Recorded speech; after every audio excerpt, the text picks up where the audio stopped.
Good morning, ladies and gentlemen, or whatever time it is that you are listening to this podcast. I am Dr. Kayla Word. I am the host of this podcast. I'm also the content creator behind KandidKayla.com as a platform. Today, we are just here to kind of talk some more about wellness. So, last podcast, we spoke about how to build a wellness plan. I wanted to talk about the foundations of wellness and different practical steps that we can do in order to get us to a place of health and wellness. And one of those things, just to kind of recap, was first of all, understanding that your health is individualized based on whatever it is that you perceive to be healthy. Let's start there. The second thing is that you are responsible for your own wellness. And so, how we tend to actively work on that, like I said, is I recommend building a wellness plan by which you take inventory of what you are like when you're well, what you are like when you are unwell, and then you begin to bridge the gap in order by making active, effective steps or wellness tools that allow you to go from not well to well. And I had spoke briefly about this and just about how I spoke more in depth about this. But today I wanted to talk about how to build a crisis plan and then systems we can actually put in place in order for us to work on our wellness, because wellness a wellness plan is just your plan on paper, but actively living it out and putting systems in place to ensure that you're living it out completely and fully definitely make enacting your wellness plan and living an overall well life a lot better. They talk all the time about how you want to not just lose the weight, but you want to make a lifestyle change. And these systems is what allows you to make a lasting lifestyle change. So if you guys are interested in that, please stay tuned. Yeah, so with that, today we always start off every podcast with a prayer. So today I'm going to go ahead and get started with a prayer, and then we can jump right into this conversation. So Lord, we just give you glory and honor and praise on today. We thank you for another opportunity to live life, to be whole, to be healthy. We ask, Jesus, that you would just continue to be with us. Allow us to grow from whatever it is that we're about to listen to. Allow me to grow from whatever it is that you're going to speak in and through me, that it would touch people's lives, Lord, for your glory. And ultimately, God, that you would be praised in the midst of all of this, that we could get to a place where we can accept you fully and completely, and to undergo these transformations or these sanctification processes by which we become more like you. We thank you for health and wellness. We thank you for our being, and we thank you for growth. In Jesus' name, amen. So going ahead and jumping right back into this thing, because got quite a bit of points today. Today's biggest point is how to build a crisis plan. And I think sometimes we don't, unless you have been hospitalized in some sort of way, most people don't actively have a crisis plan. And whether we want to believe it or not, I firmly believe that everybody struggles with something. So you need a plan on how you're going to maintain struggling with something. And as someone who struggles with anxiety, this is something that I've always actively had and didn't even know it. And then when I found out that this is something that they highly recommend, I was like, oh man, great. Anxiety is good for something. So I would like to just say that whether you have anxiety or not, everybody goes through something. We're all going to go through trials and things like that, things that will knock off our wellness balance. And that is what we have been calling crisis. So any scenario that would cause two or more of your areas of wellness to come unbalanced, we are going to consider that a crisis. So, like I said, it's hard to juggle all 8 dimensions of wellness and be at your optimal health in all 8. That's what's so neat about it, is that you can be actively growing in any one of these 8 areas at all times, right? But the very interesting and very problematic thing is when you have 2 or more areas that are affected, right? So you could have your relational wellness, your occupational wellness, and your environmental wellness all be affected at the same time, this is probably an indicator that you are sliding off of your wellness. You know what I mean? So, this is what I like to indicate as a period of crisis. Now, that's just identifying your crisis as a symptom. You typically know when you're in a period of crisis, whether you're experiencing loss or you're experiencing family tragedy or you're experiencing disappointment or regret or an argument in your relationships or whatever it is. Like, there are different things that can actually spark a crisis. And last time we briefly touched this thing called triggers, which I definitely think that you should figure out what your triggers are, but sometimes you're going to have triggers that you've never experienced before. All right, guys, sorry about that. We're back. Yeah, tried to turn on the steering wheel heater and the whole car just starts going bonanza. Um, so understanding what your triggers are is important, don't get me wrong. However, sometimes you're gonna experience triggers that you've never experienced before, right? So a loss in a family, if you've never dealt with loss, it's gonna trigger you because we are ingrained, we're not used to dealing with loss. And so because of that, you're gonna have to learn how to cope with that and understanding basic things that in any time of crisis, regardless of what the crisis is, that will allow you to kind of put the pieces back together of your wellness is important. So that's what the crisis plan is here for. Crisis plan is pretty much after I've had an incident by which my wellness has been deeply affected and I've undergone crisis in a deep way. These are the active steps that I will use to get my life back together.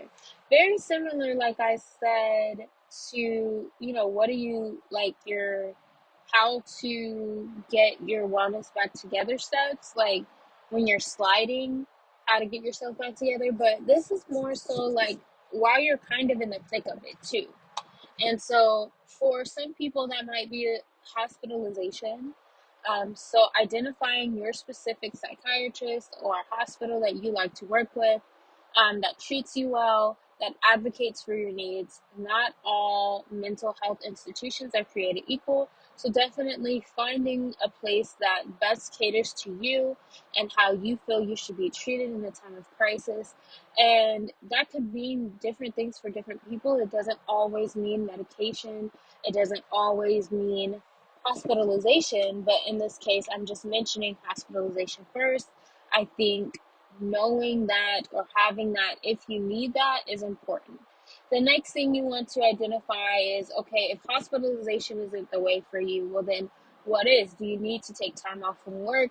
If you do need to take time off from work, how to speak with someone during that time, putting all of the information that is necessary, your doctor's names, all the medications that you're taking, who it is at your job that you need to contact in order to take that time off. Different, like literally setting out a roadmap so that if you are brain dead, you can follow. And if something happens to you, someone else in your life can take that piece of your wellness plan, this crisis plan, and they can execute it in such a way that you are advocated for. Which leads us into our next, one of the most important pieces is having someone that you trust, that you put into your crisis plan and you made aware that you're putting them into your crisis plan to take care of you. So for those who are married, that could be a spouse. For those who are single or whatever have you, identifying maybe a family member, a parent, a really close friend, someone that you know that despite how high water will be there. For me, I want to say my POC is my mother for the time being. And I'm sure one day that'll, change to whoever else. But if my mother wasn't available, I was going with a sibling as a single person, just because come hell or high water, again, my siblings are going to make sure that I'm taken care of, even if I can't care for myself. So choosing someone wisely. If you don't have someone like that, they do have people, case managers, social workers, things of that nature, that can fill that spot. Just make sure that your crisis plan is signed and notarized so that they use that when advocating for you if something were to happen to you. The next part of your crisis plan is identifying, okay, while you're in the thick of crisis, what needs to take place. So again, if you need time off of work, but also if you need to be hospitalized, but also if you just need seclusion, what does that look like for you? Or what does getting better or actively dealing with your crisis look like for you? For me, I sleep a lot. I sleep a whole lot. And it can be very dangerous when you're suffering. I suffer with SAD, or I don't even suffer. We rebuke that. But I actively battle with SAD, which is seasonal mood disorder, I think, or something like that. So, as I was saying, I actively battle SAD, which is like a seasonal mood disorder, right? And that means that during the time of the year here in the United States, where we get less sunlight, I tend to err on the side of not well. And then during the summertime, I tend to thrive because I love the sunlight. I love being in all things in the sun. And so, one of the things that's dangerous about me sleeping in order to actually deal with crisis is it can push me, depending on the time of year, into a worse state of crisis if I'm not careful. So in my crisis plan, I say it's okay for me to sleep, right? But when my other areas of wellness begin to fall because of my deep desire to stay asleep, so I begin to withdraw from people in my life. I begin to not eat healthy because I no longer want to cook, because I would rather sleep instead of get up so I can cook. Things like that. My schoolwork at the time begins to suffer because I'm disinterested and things like that. When those things begin to happen, I know, okay, the sleeping can no longer be a coping mechanism. It's now becoming a hindrance. But identifying whatever it is for you that you can do or need to do in order to get through crisis is what you need to do. So it's individualized depending on the crisis. Like I said, if you've lost someone, it's going to look different how you work yourself out of crisis than someone who is going down a spiral, right? Or they are relapsing or something like that. You know what I mean? Like getting to the root and actively setting out your steps that are necessary in order to get you to a place to even start working the wellness plan. That's the purpose of the crisis plan. So another example is when you are coming out of crisis or you're in a period of crisis, if you need to see your therapist more often, put that in there. Because when I'm well, I see my therapist, let's say once a week, once every other week, once a month, depending on, whatever the treatment plan is for that time in my life. When I am unwell, oh baby, we need to go like every week at a minimum, preferably like twice a week. That way she can help me process, or I can feel like I have a space where I can process my feelings, process whatever it is I'm feeling, process the like whatever it is that I'm experiencing, process the crisis as a whole. So this is very important. Whatever it is for your crisis plan, that is a key piece. So writing that into your wellness plan, putting that into your wellness plan. After that, baby, you got a pretty good wellness plan. So your wellness plan, like I said, is all encompassing of all of those things, and it's a working, living document. So it shouldn't stay the same. As your periods of life change, as you have access to more resources, as you begin to know yourself better, as you begin to grow, your wellness plan will change, it will evolve, it will become a new and more beautiful document. And at the core, right, who we are at our core doesn't change. So you're going to have some core things in that wellness plan that don't change. But then you're going to have things that do change, right? So again, like I was saying before, there was a period of time where I would try to get right back into heavy exercise and things like that after coming off of a period of not being well. I cannot do that anymore. I'm 26 and my bones is old. We got to gradually get there. So, like I said, things change and that's okay, but making sure that your wellness plan reflects that.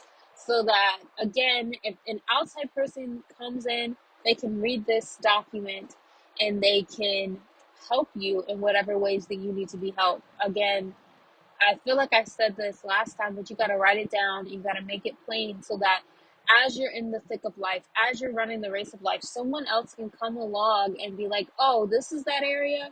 It's secure, it's firm. This is what she believes. This is how I can best help her. And you can move on about your life in the healthiest way possible without someone making decisions for you that could detrimentally impact your wellness.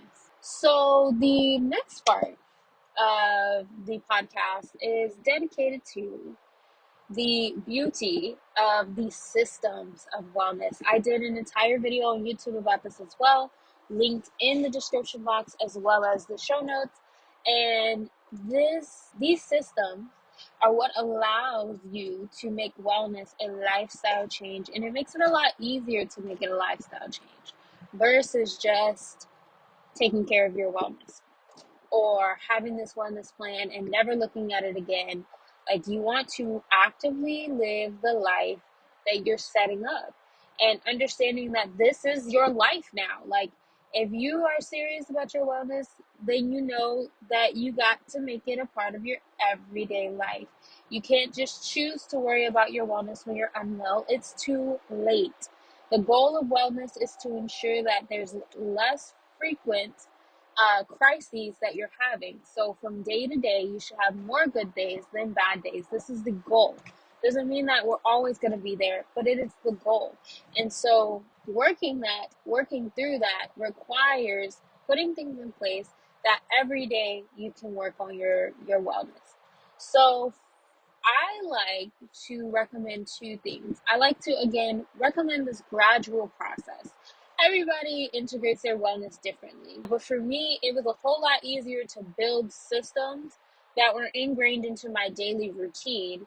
And as long as they're ingrained into my daily routine, those things will get done because I'm going to do them daily. But you can't actively work on all 8 dimensions of wellness every single day straight out the gate. Well, maybe you can, but I can't.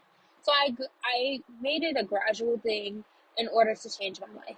So the first thing that I tried is there are 7 days of the week and there are 8 dimensions of wellness. When I really started anchoring down my wellness, I was exercising 5 days a week.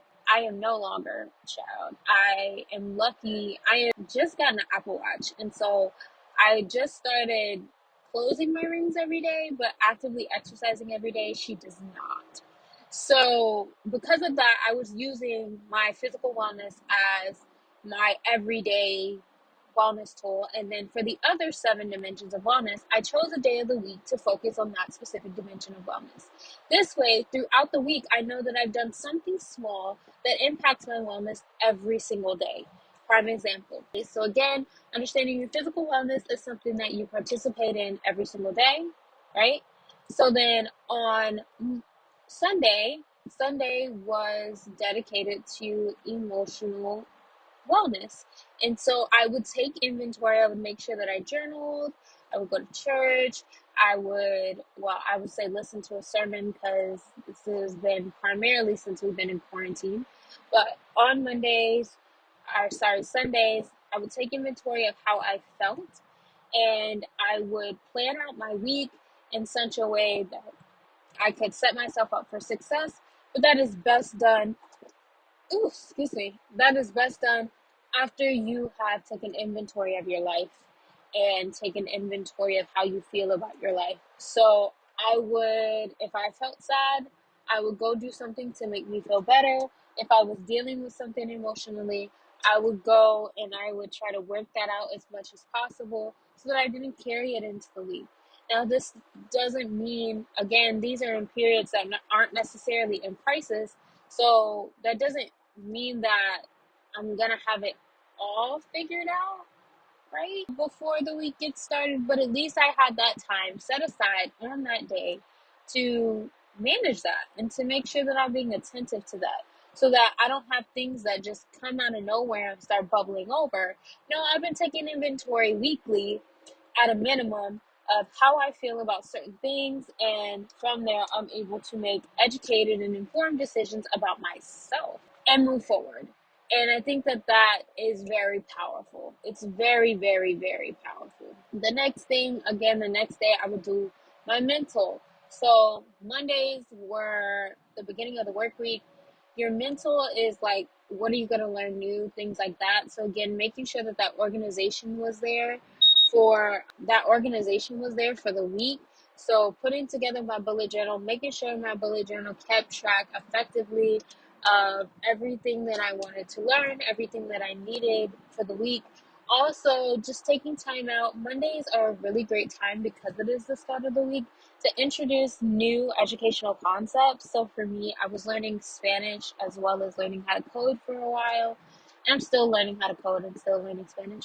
But Mondays is a great day to reintroduce these concepts to you so that throughout the week, you can just touch up on what you learned on Monday, or you could build off of the knowledge that you gained on Monday. That way, you kind of have a starting and a stopping point, or at least check marks for whatever it is you're trying to grow in mentally. So, again, whatever that is for you, you might be learning a new language, you might be reading books more, you might be learning new concepts, you might be exploring the Bible more, whatever it is, whatever is going to expand your mental capacity, we should all be growing in some way to learn something new at all times. And so, whatever that is for you, in order for you to put that in that place, that's what I mean. The next piece, again, on Tuesdays, I can't remember what Tuesdays were, but essentially you just go through this sequence where you have a specific area of wellness dedicated to every day of the week. That way, you know that you're effectively working on everything every single day. But then you can start upgrading that. And you can have small things that you do every single day that work towards each of those 8 dimensions of wellness. And so this takes a lot more discipline, which is why she being I, Michaela, it is a lot of commitment and it is very difficult to keep on track of. I am trying to get back to this place where I can do a dimension or work on all 8 dimensions of wellness daily, but it is very, very difficult. It takes a lot of planning, a lot of discipline. And this is when I definitely recommend the bullet journal. But for you, it might be something else. It might be your calendar. You might just be a really disciplined person and be good at this type of stuff. It's up to you. But what that looks like is every single day you exercise all 8 dimensions of wellness and you do something that brings you closer to a place of health. So most days you are working on your occupational wellness because you go to work, most people, 5 days a week, right? Saturday and Sunday are technically rest days. And so I definitely say, observe your rest days. Do not skip your rest days. They are very important across all areas of wellness, but specifically over occupational wellness to make sure that you have balance. But that check mark, most people do that every single day.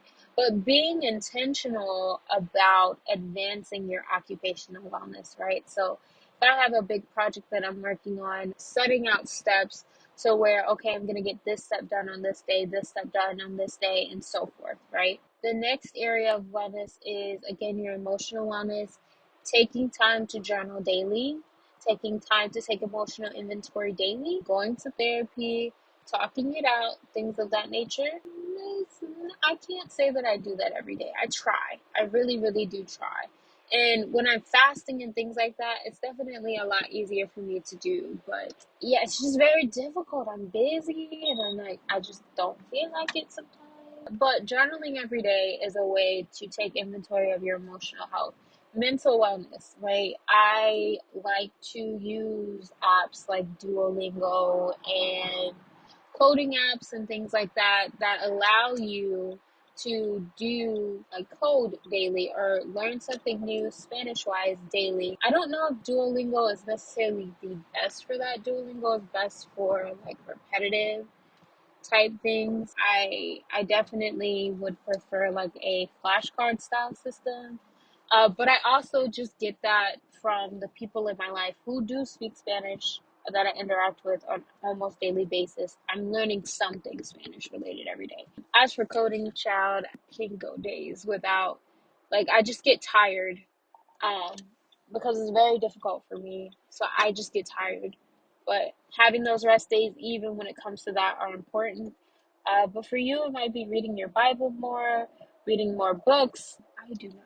Reading your Bible more, reading more books, whatever it is, doing that daily versus having just like a day of the week that you dedicate to that. Again, just having the discipline to be able to do it daily. For your relational wellness, it might be calling somebody every day in your life to make sure that your relationship stays strong.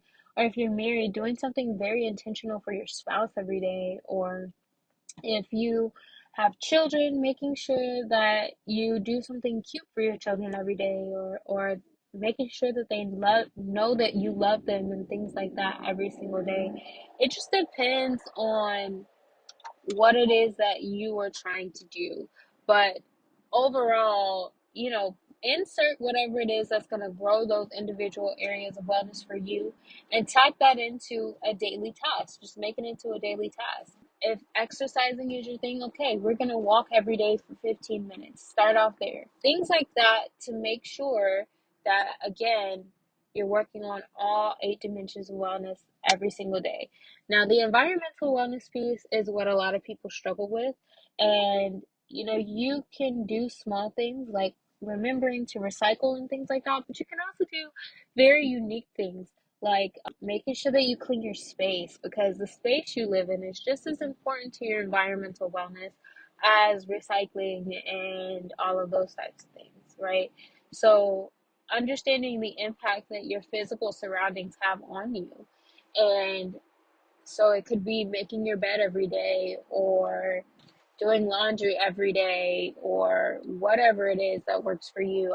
The laundry every day is for people who have larger families or use large amounts of clothing. It's just a lot easier to wash clothes every day than every few days or once a week. But whoever you are and whatever your circumstances are, you know what works best for you. So doing those things that work best for you. So with that, putting these things in place and being intentional about these things is what builds systems over time, right? So once you've placed a unique goal, or these either daily or weekly goals associated with your 8 dimensions of wellness, it's a lot easier to build systems around it to ensure that you get these things done. Prime example for your dimension of wellness by which you are. I lost my train of thought, guys. Okay, I'm back. So, for if you're trying to exercise, let's say 3 times a week, right? Put it into your daily schedule such that you have no choice but to exercise those 3 days a week. Meaning, get you an accountability partner, get you a trainer, somebody that's got your money attached to it. You know what I mean? So that you feel guilty about skipping, or put yourself on a timer. Like, put a timer or calendar reminder in your phone. Take a specific route to work that passes your gym. Do whatever it takes for that specific area of wellness. If it's, getting on a better schedule at calling a specific friend, okay, put a reminder in your calendar to call that friend. I don't know about you guys, but my iPhone, if I have it on my calendar, it'll actually come up as like a banner at the top. And I don't even have to dial the number. I just click the banner and it immediately call that person at that specific time. Um, Things like that, so that you don't forget to check in on the people in your life, so that you're actively growing these relationships, things of that nature. So, whatever it is for you, and however that may look like for you, I highly recommend exercising those things, working those things out, and building these systems that are foolproof. And it might seem like you're being really redundant, but that's all wellness is. Wellness is pretty much redundancy. It's building a lifestyle, and lifestyle comes from repetition, and repetition comes from just actively having to do things every day, day in and day out, because your wellness needs to advance day in and day out. So, yeah, I think that's pretty much all I had to say about that. I hope that this podcast was helpful to you all, and I hope that you guys were able to kind of get a better understanding of just some of the foundational things that I have to bring to the table in terms of things I've learned in my own wellness journey and things like that, and just things that have worked for me, and also things that I've learned by taking wellness courses and stuff like that. So, if you guys have any other foundational areas of wellness, please drop the link or like leave a comment or whatever have you. I would love for this to be a dialogue because I do not know everything and I'm always looking to learn new ways to have effective wellness. So yeah, thank you guys so much for your time and until the next podcast, bye.